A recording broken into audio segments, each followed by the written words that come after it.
Can you see holly back there?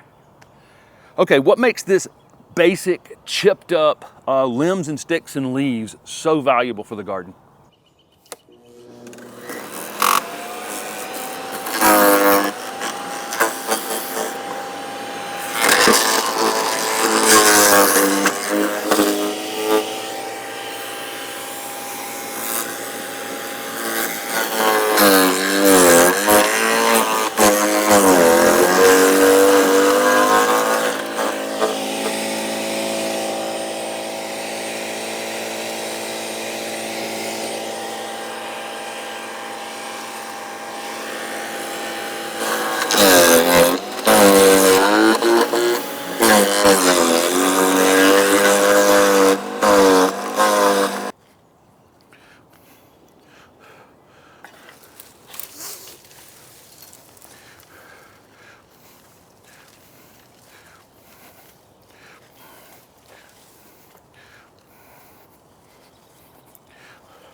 Welcome to HortTube. My name is Jim Putnam. What you just saw there was this little 15 amp Sunjoe electric chipper. It works okay. It's not the most powerful thing in the world. I had a gas chipper at the a very large one at my nursery and as a landscaper, and used it quite a bit. But I didn't feel like I needed something that size on this little 0.19 acre lot in Raleigh.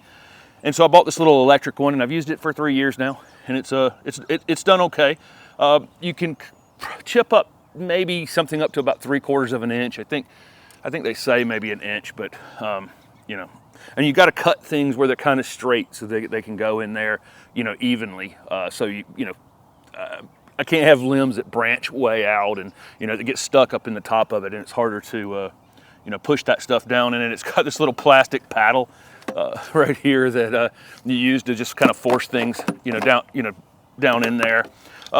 One thing about it, if it gets jammed up, it does have a fuse on it, a circuit breaker on it, so it doesn't flip the breaker on the house. It flips the breaker on the unit, so that's kind of nice if it does get jammed up. Otherwise, it'd trip the breaker on the house. So I do kind of like that.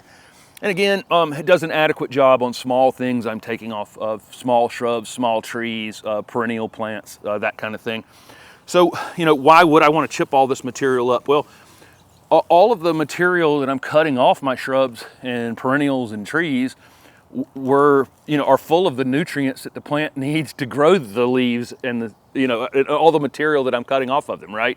I mean, everything that's in that is the thing that plant needs, right, to reconstruct this again. And so I want to use it as fuel for the garden. So a lot of different uses I could have for this. What makes this so great, and I'll bring it kind of closer to you so you can see it. What makes this material so great is it is leaves. So it's got, moisture in it. It's got some parts that are moist and has all of the living, parts of some of these evergreen plants. And then it's got wood, it's got the cambium layer, it's got all parts of the plant. And what that does for us is it's like jet fuel. It's got every single thing that the soil microbes would need to get to work on it. So that would be, beneficial bacteria, beneficial fungi, to get to work on it, to get it broken down and get it turned back into the nutrients that those plants need. There's a lot of steps in between. I mean, I can use this as just mulch for now, as a weed barrier, as a moisture retention barrier, as a heat, to keep it warm in the winter, to keep it cool during the summertime. So it has all the benefits of mulch, but then it also gets broken down into into humus, and then ultimately into nutrients that the plants can reuse. So several things. One, you can just chip this material up and use it as the base to start your compost pile. because it has everything that would be needed. It has the green parts and the brown parts.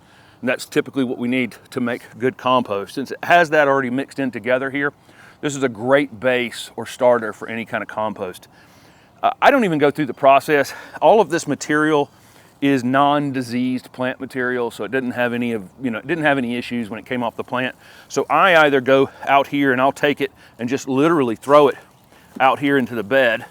I'm going to be doing a kind of a finished mulching pretty soon. I'm just going to put down a really nice layer of triple shedded hardwood mulch just to have the garden looking,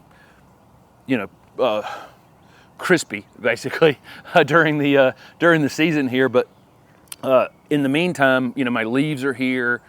This chipped up material, can be thrown back right out here on the beds.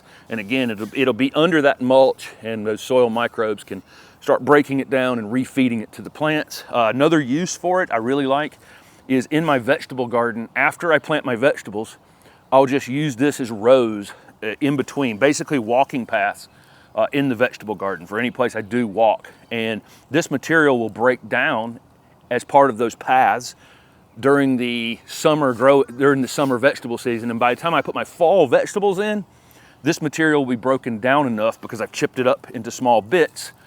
It'll be broken down enough that it will be my compost for my fall vegetable garden. It can just get incorporated as I plant. I'm bad about forgetting things like eye protection, but definitely with this chipper, it is throwing things. It's throwing things all over the place, and so you probably should have eye protection on. I don't wear gloves. I just don't wear gloves in the garden a lot.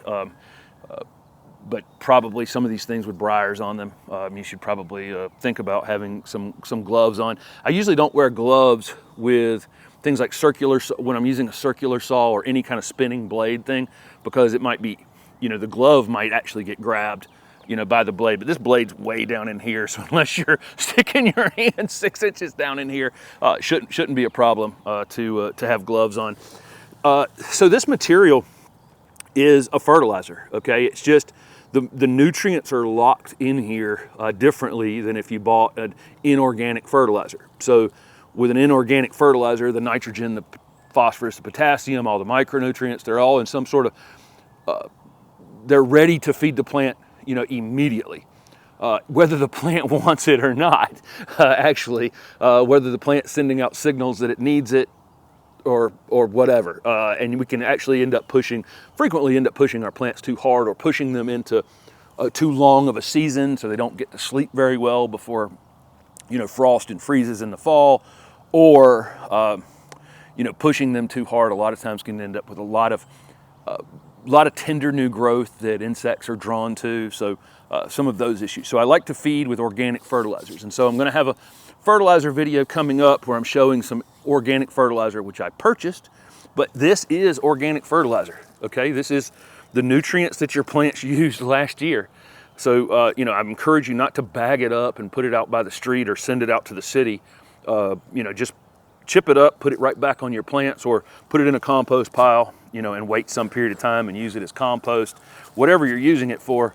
What I want to do is close the loop so that, anything the plants are using out here, I'm just reapplying it to their own roots. And then, so I normally don't chip this into the wheelbarrow. I actually, for me, I just gave you all those suggestions for things you can use it for. I just use it for mulch in the garden. So I'll take this chipper to a spot that I want to put down some of this material, and I just chip it up right there in the space and leave it right there. And then I move the chipper around to different places to mulch. I did it into this low wheelbarrow just so I could demonstrate, just so I could show you the material afterwards. And again, you're looking at leaves, stems, the outer layers, the green parts, the purple parts, every single bit of the plant, and all the nutrients that are locked up in there that will be broken down by beneficials in the soil and soil life. And so one of the main things I want to teach on this channel is I think a lot of us have been taught, or it's in our minds, that gardening is a top-down situation. So you go out and you look and you go, I have this insect problem, I have this leaf spot problem, I have this, my plants are a little off color. You know, you're looking at problems on the top and going, well, how can I go and solve them from the top down? So I go get a spray, I go get a fertilizer, I go get a something to solve it from the top down, when gardening should be thought of as a bottom up activity, okay?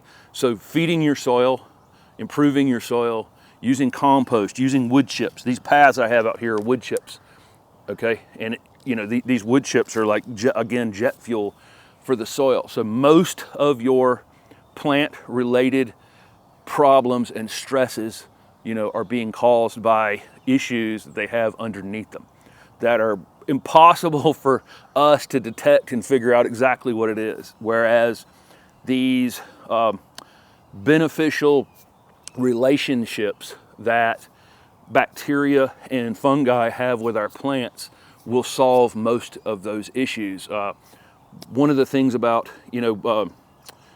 another thing we're taught about nature is, it's, the strongest always wins, and everything in nature is a competition, when in fact probably 70-80% of the relationships in nature are beneficial relationships, okay? Beneficial bacteria and fungi helping these plants. Same thing in humans, with your gut bacteria and your, things that live on your skin. These are beneficial relationships you have with other species in order to keep us healthy, keep our plants healthy, that kind of thing. So just trying to teach, think about this as from the ground up. And so chip this material up, keep your leaves in place, or at least, keep them, grind them up if you need to, and put them down in the bed, and then put a thin layer of decorative mulch over that later. And those videos are coming up in the next couple of weeks. So thank you guys for following along.